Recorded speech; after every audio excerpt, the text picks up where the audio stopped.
pour vous dire que le département de la Gironde est un département qui, vous le savez, est amoureux de l'économie sociale et solidaire et qui essaye à son niveau de compétences actuelles de pouvoir contribuer et aider au maximum l'ensemble des acteurs de l'économie sociale et solidaire. Je crois qu'il va y avoir un marché solidaire d'ailleurs très prochainement dans les locaux du département.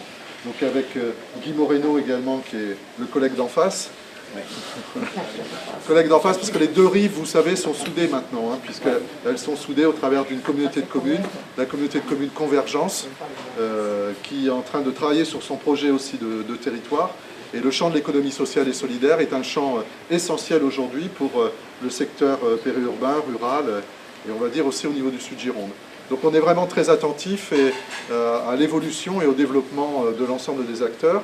Moi j'ai le plaisir de présider le syndicat mixte du Sud-Gironde, ça s'appelle un pôle territorial qui travaille sur le SCOT mais aussi sur les politiques contractuelles, c'est-à-dire le cofinancement avec justement la région sur des projets à caractère structurant en essayant aussi de mobiliser les fonds européens.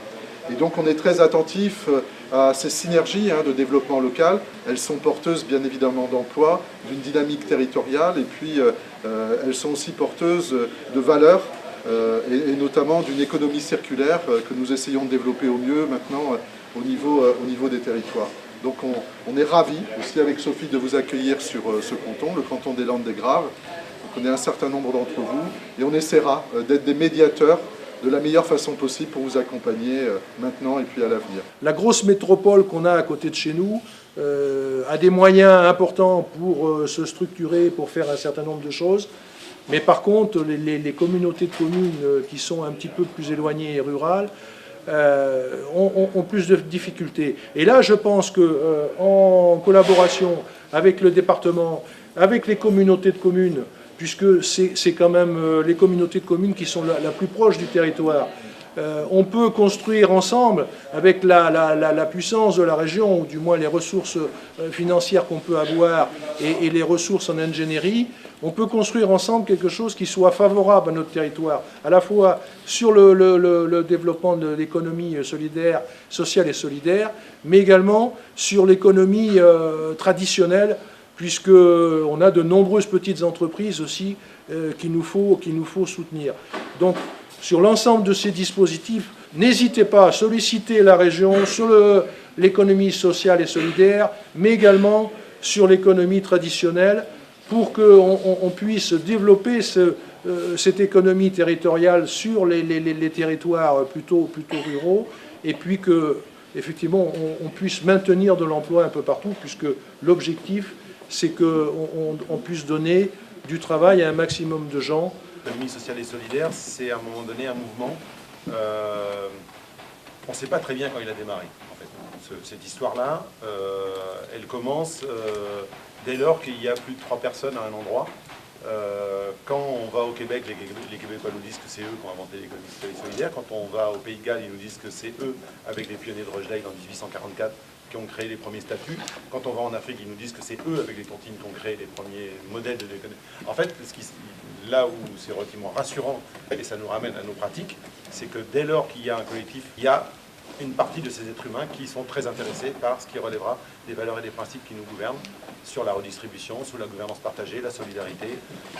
En fait, c'est ce juste équilibre où on n'est pas là pour se manger, on est plutôt là pour collaborer, coopérer et essayer de construire un avenir qu'on veut partager.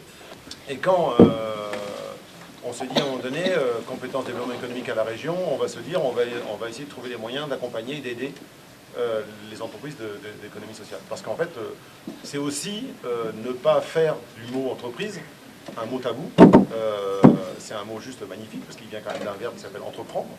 Et c'est quand même les plus belles choses qu'on peut être capable de faire, c'est un verbe actif. L'idée pour nous, c'était de dire quand on va repérer les besoins, les attentes de l'ensemble des structures d'économie sociale et solidaire sur le territoire, pour essayer de trouver les meilleures réponses. Alors on a été super aidé par un cadre réglementaire, qui est la loi dite Hamon du 31 juillet 2014, qui a positionné un acteur qui vous représente officiellement dans la loi aujourd'hui, qui est la Chambre régionale de l'économie sociale et solidaire, la CRES, avec 2 S, et qui jusqu'avant était un outil qui avait juste une démarche volontaire, on y allait pas, parlant des institutions.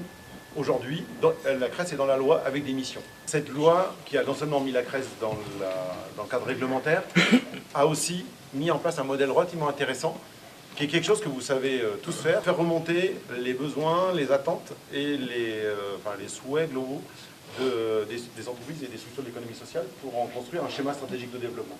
Et nous, on a eu une chance énorme, parce que là, je vais revenir en 2 mots quand même sur quelque chose qui s'appelle le fait régional, la réorganisation des territoires. Moi, je travaille pour aujourd'hui une institution qui s'appelle un conseil régional, qui aujourd'hui fait 6 heures de voiture du haut en bas et 6 heures de voiture de droite à gauche. On s'est retrouvé sous ce modèle-là, et alors après, on peut se dire, voilà, c'est chiant, et on n'y voit que les défauts et que les lourdeurs. Ou on peut se dire, mais c'est absolument extraordinaire. Parce qu'en fait, il y a des choses qui se passaient en Poitou-Charentes, en Limousin, en Aquitaine, et ces gens-là ne se connaissaient pas et n'avaient pas idée des potentiels de croisement et d'échanges qu'on peut avoir. Nous, on a plutôt pris ce parti-là, parce que se dire, en tant qu'à faire, autant en faire avec et avoir, comme disait Albert Jacquard, un ni optimiste ni pessimiste, juste volontariste. Donc on va construire. Et en fait, on est tombé en 2016 avec cette obligation légale d'avoir une concertation et une construction d'un schéma stratégique.